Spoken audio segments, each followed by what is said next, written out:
What would you do if your faith was tested in the line of those who hated the Catholic faith?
Last time on Martyrs, we looked at Servant of God Emil Kapan, the Korean War chaplain who risked his life to save others. This week we remember a young Mexican priest who died when the Tejeda Law occurred. This is the story of an athlete turned priest. This is the story of Blessed Dario Zurita. Dario Acosta Zurita was born in Mexico on December 14, 1908, as one of 5 children to Leopold Acosta and Dominga Zurita.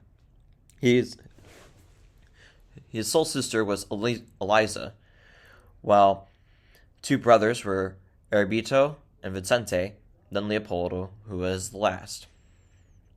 He was baptized in the parish church of St. Matthew the Apostle.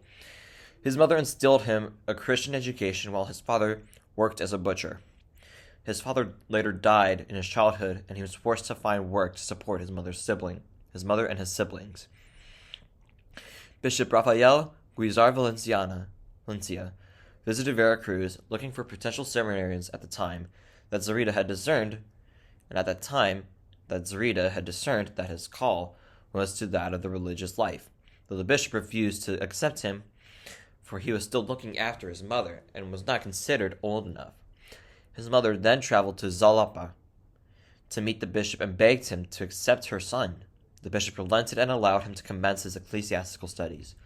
He was known for his noble and kind character and became involved in football, in the defense position, and he was seen as an excellent athlete.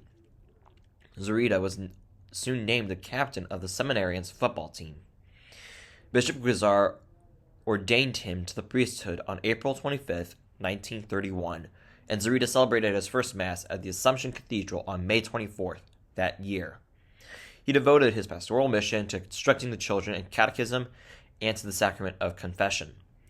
On May 26, 1931, he was appointed the coadjutor vicar at the Assumption Cathedral.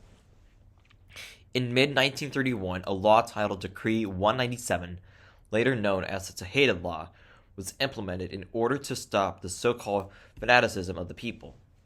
As the governor, Alberto Tejeda Olivares, put it, the governor led the anti-religious charge and had designed the law to rein in the power of the churches in the area. Zurita remained calm and placed his faith in God. Once he received his letter, designated as number 759, rather than a name, on July 21st, 1931. He would call fellow vicars to assess the situation, though all were in the mindset that their sole role was to cater to the needs of the faithful rather than to the wishes of the government. All priests were sent the same letter demanding that they cooperate with the government and remain faithful to the contents of this law. The law entered into force on July 25th, 1931. Around 6:10 p.m., several men in militia raincoats on that day entered the Cathedral of the Assumption and without warning unleashed a barrage of bullets at the 2 priests present in the room. One sustained grave injuries while another, Father Rosas, escaped death when he hid in the pulpit. Zurita had just baptized a child in the adjacent room before coming into the main section of the cathedral, and was at once shot several times. He fell to the ground and exclaimed "Jesus" before he died. His death, which occurred on a Saturday, took place while children were present for a catechism class he was about to start.